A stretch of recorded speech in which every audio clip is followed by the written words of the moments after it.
हाँ जी दोस्तों। तो भाई कैसे हो आप सब? आई होप सब बहुत अच्छा चल रहा होगा भाई। और अगर थोड़ा बहुत ऊपर नीचे चल रहा है तो उसे ठीक करने के लिए आप काम कर रहे होंगे। ठीक है भाई, तो अपनी नेक्स्ट क्लास ले आए हैं यार। इस सीरीज़ के बारे में दोबारा बता देता हूँ कि ये सीरीज़ में हम लोग डिफेंस एग्ज़ाम के लिए डेली करंट अफेयर्स करते हैं। आपके न्यूज़पेपर में जो भी इंपॉर्टेंट चीज़ें डिफेंस एग्ज़ाम के रिलेटेड होती हैं, जैसे एग्ज़ाम आपके C D S, N D A, F cat, C A P F, आपका मर्चेंट नेवी बोल रहा हूँ, कोस्ट गार्ड, ये सब सारे एग्ज़ाम के लिए हम लोग डेली करते हैं। साथ साथ करंट अफेयर्स से रिलेटेड जो भी स्टैटिक होता है ना, वो भी हम लोग रिवाइज करते हैं। तो डेली आपको नई चीज़ें मिलती हैं देखने को।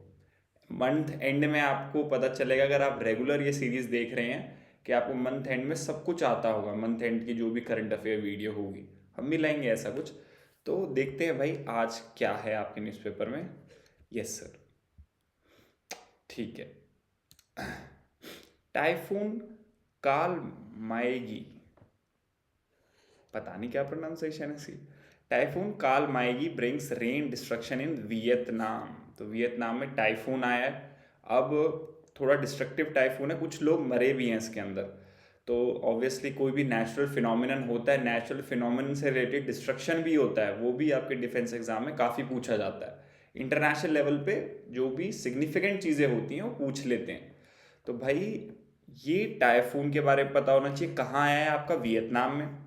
अब हमने इससे पहले बहुत क्लासेस में एक दो बार देखा है टाइफून से रिलेटेड या फिर साइक्लोन से रिलेटेड, कि साइक्लोन की नेमिंग कैसे होती है, नाम कौन देता है।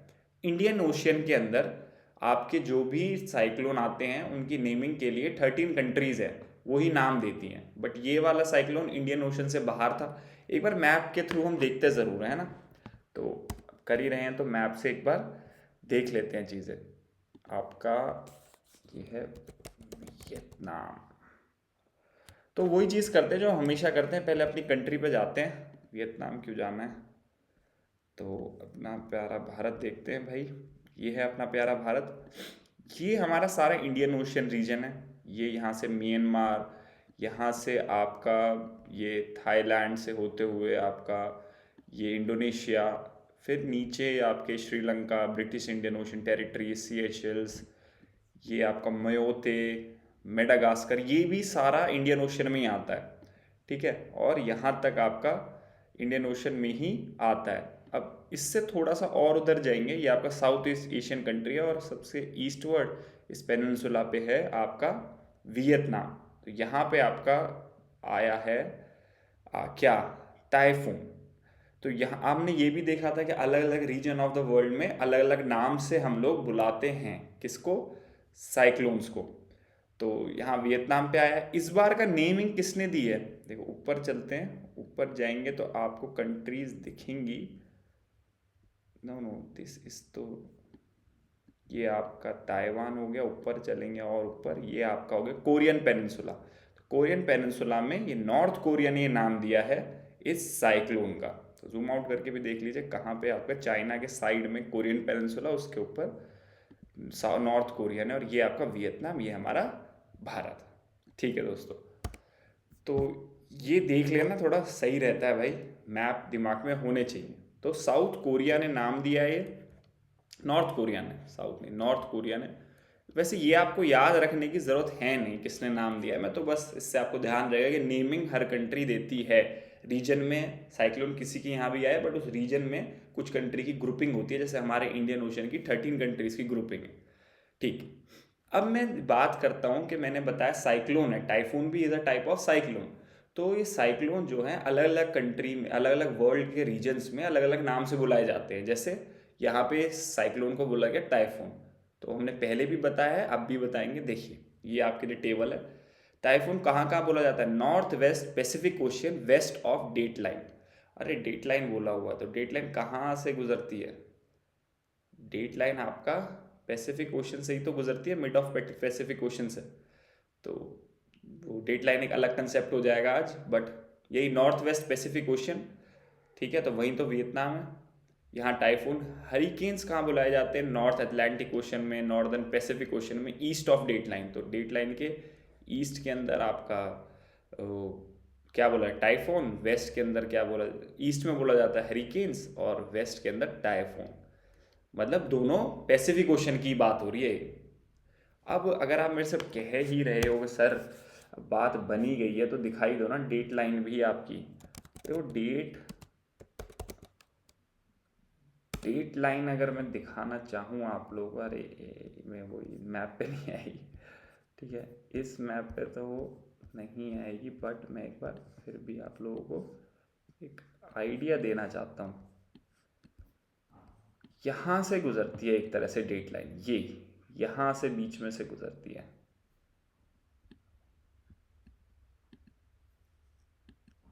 ये लाइन देख रहे हो, ये यहाँ पे, ये बिल्कुल ही 100% एक्यूरेट नहीं है, बट हाँ इस एरिया में से, और ये पूरा पैसिफिक ओशन है आपका, ठीक है।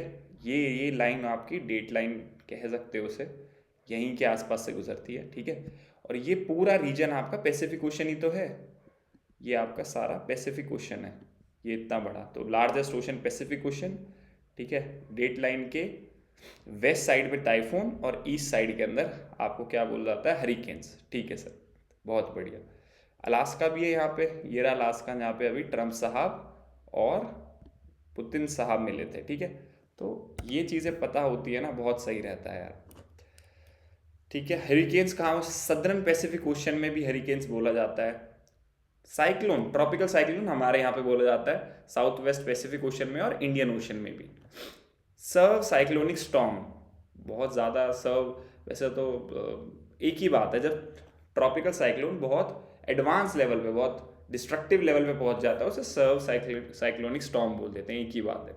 विली विली ऑस्ट्रेलिया रीजन में, और टॉर्नेडो साउथ अमेरिका में, ठीक है। तो ये चीज़ इंपॉर्टेंट है, पूछी गई है काफ़ी बार डिफेंस एग्जाम में, आगे भी पूछी जा सकती है, ठीक है सर।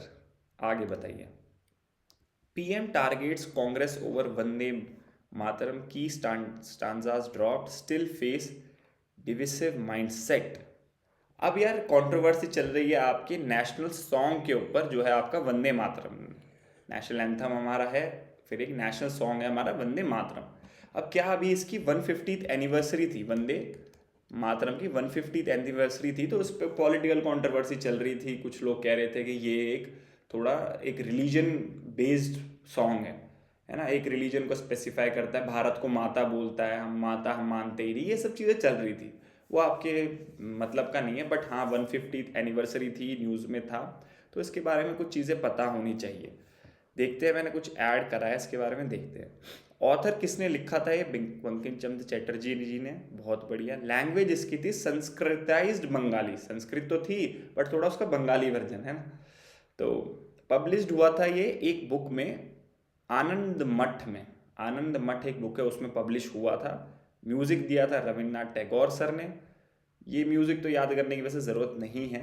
पहली बार कौन से 1896 सेशन में गाया गया था कांग्रेस के, 1896, ये कौन सा सेशन था, सेशंस इंपॉर्टेंट होते हैं आपके, है ना भाई। तो कौन सा सेशन था, कहाँ पे ये सेशन हुआ था, ये एक बार बताना मुझे, विच नंबर ऑफ सेशन और वेयर, कौन सी जगह पे हुआ था। फ्रीडम रोल, मतलब फ्रीडम मूवमेंट्स में अक्सर गाया जाता था, ये बहुत इंपॉर्टेंट रोल प्ले करा था यूनिटी के लिए, स्वदेशी मूवमेंट के अंदर। तो ये एक स्टेटमेंट आ सकती है आपकी हिस्ट्री से रिलेटेड कि भाई ये सॉन्ग वंदे वंदे मातरम स्वदेशी मूवमेंट में यूज़ हुआ था काफ़ी बार, तो बिल्कुल हाँ सर। डिक्लेयर नेशनल सॉन्ग 24 जनवरी 1950 को नेशनल सॉन्ग डिक्लेयर हुआ था। इसी के साथ साथ 24 जनवरी को और भी कुछ चीज़ें डिक्लेयर हुई थी, ठीक है, तो वो भी मुझे बताना। क्या ऐसा हुआ था क्या, कंट्री के प्रेसिडेंट डिक्लेयर हुए थे 24 जनवरी को, नेशनल एंथम भी इसी डेट को हुआ था क्या, एक बार मुझे बताना है ना। किसने ट्रांसलेट करा है इंग्लिश में, सर औरोबिंदो ने। वैसे इंग्लिश वर्जन तो हमें कोई मतलब है नहीं, बट इन्होंने करा, अच्छी बात है। अच्छा, इस पूरे कंट्रोवर्सी में यही चल रहा था कि ये जो सॉन्ग है ये एक धर्म को धर्म से लिंक्ड है, दैट इज हिंदुइज्म से ज़्यादा लिंक्ड है ये, और सबके लिए नहीं है। बट अक्सर एक्चुअली में लोग बोल क्या रहे हैं कि ये पूरा जो सॉन्ग है ये पूरे 6 स्टैंजास का है, बट ये ऑफिशियली अडॉप्ट करा गया था as a national song 2 stanza ही, पहले 2 स्टैंजा, क्योंकि जो बाकी के स्टैंजा थे वो हाँ उसके अंदर थोड़ा धर्म से चीज़ें लिंक्ड थी, बट पहले के 2 स्टैंजा सबके लिए पॉसिबल थे, इसलिए इसको अडॉप्ट करा गया था। तो ये भी आप ध्यान रख सकते हैं थोड़ा बहुत, है ना।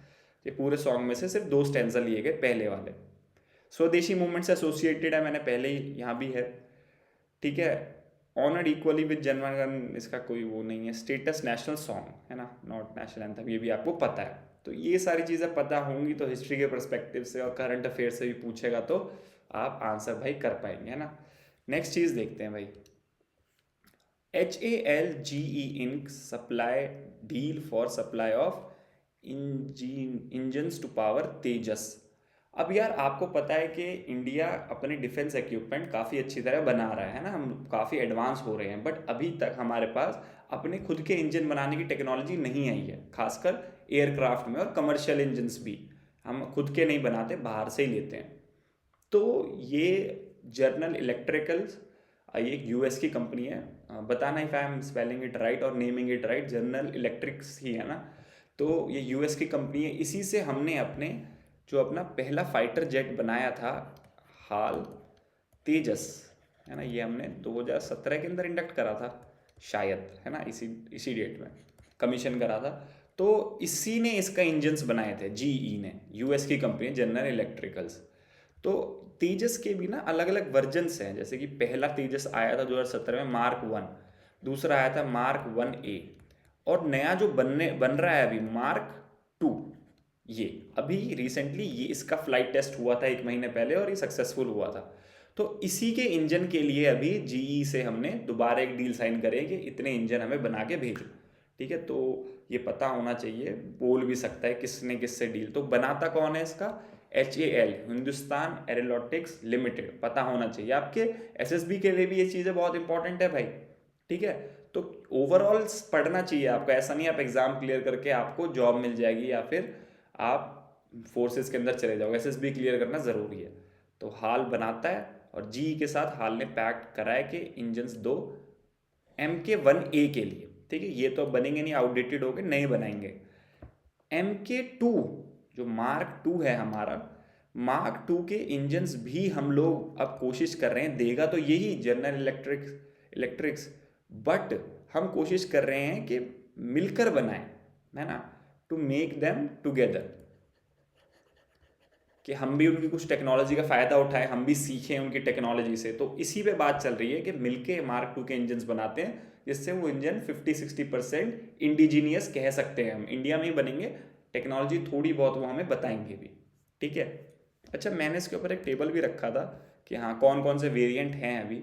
ये वेरिएंट था हमारे पास, ये अब आ गया है, बना रहे हैं इसको हम, ये आने वाला है। नेवी मार्क 1 अभी कमीशन नहीं हुआ है, बट ये रेडी है, नेवी के पास भी जाएगा तेजस, है ना। हम नेवी में क्या क्या यूज़ करते हैं, हमारे पास एयरक्राफ्ट काफ़ी हैं नेवी में। कौन से एयरक्राफ्ट है जो नेवी में हमारे पास हैं, फाइटर एयरक्राफ्ट, तो बताओ नेवी एयरक्राफ्ट्स कौन कौन से हैं हमारे पास, ठीक है। क्योंकि जब वॉर वगैरह होती है तो नेवी से भी कैपेबिलिटी हो तो काफ़ी एडवांस कैपेबिलिटी मानी जाती है कि हम अपने एयरक्राफ्ट नेवी से भी लॉन्च कर सकते हैं या फिर एयरक्राफ्ट कैरियर से भी लॉन्च कर सकते हैं। तो कौन कौन से एयरक्राफ्ट हैं जो नेवी के पास हैं। अब तेजस ट्रेनर ये है हमारे पास, ठीक है, ये अभी आएगा, ठीक है। नेवी वाला भी अभी कमीशन नहीं हुआ है, ये हमारे पास है भाई। अब इनके इंजन्स देख लो, सबके इंजन्स 404 यही इंजन्स हैं, बाकी जो MK2 है वो ये वाले इंजन्स आएंगे उसके, है ना, और बाकी सबके 404 ही हैं, इनके नए वाले इंजन्स आएंगे। स्पीड इसकी ये है, ये एक मल्टी रोल एयरक्राफ्ट है। मल्टी रोल मतलब जितने भी मॉडर्न एयरक्राफ्ट बन रहे हैं ना वो मल्टी रोल है, मतलब वो लोग इंटरसेप्ट भी कर सकते हैं। इंटरसेप्ट क्या होता है, जब भी एनिमी कुछ वेपन लॉन्च करता है, मिसाइल या एयरक्राफ्ट हमारी तरफ आ रहा है, इंटरसेप्टर एयरक्राफ्ट्स के बहुत ही स्ट्रॉन्ग रेडार्स होते हैं और उनकी टॉप स्पीड बहुत तेज़ होती है और जल्दी पकड़ लेते हैं स्पीड को और जल्दी से उसके साथ इंगेज करते हैं जाकर। हालांकि वो लॉन्ग टर्म के लिए नहीं इंगेज कर सकते या लंबी फ्लाइट्स नहीं ले सकते, बट क्विकली पहुंचते हैं उसके ऊपर और उससे इंगेज करते हैं एनिमी से।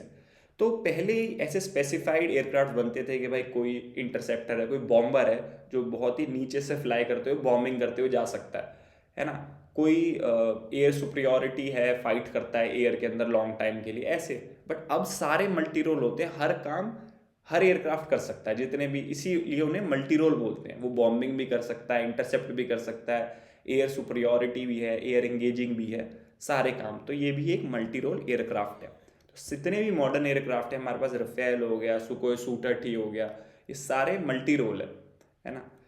ठीक है सर, थैंक यू ये सब बताने के लिए, है ना। तो ये इतनी इन्फॉर्मेशन मार्क 1 के बारे में हमने, आती थी तो रिवाइज हो गई, नहीं आती थी और कुछ नया पता चला, है ना। तो दोस्तों बस आज के लिए यही इन्फॉर्मेशन थी। कोशिश मेरी हमेशा यही रहती है, जो भी इम्पोर्टेंट है सिर्फ वही बताऊं, क्वालिटी बताऊं, बहुत सारा ना भर दूं ये सेशन आपके लिए, है ना। क्योंकि आप आ रहे हो तो कुछ लर्न करके जाओ, ये नहीं कि इतनी सारी इन्फॉर्मेशन से ओवरवेलम हो गए कि यार ये सब हम कैसे करेंगे। थोड़ा थोड़ा डेली रिवाइज करते रहो और मंथ एंड में आपको पता चलेगा, मेरे को तो आता ही है भाई सब कुछ, है ना। अब कल संडे है, कल नहीं आऊँगा भाई, कल नहीं दूंगा, तुम्हें तो बस आदत है सर, कराते रहो कराते रहो, है ना। बाकी आप लोग रिवाइज करो, मंडे को मिलते हैं।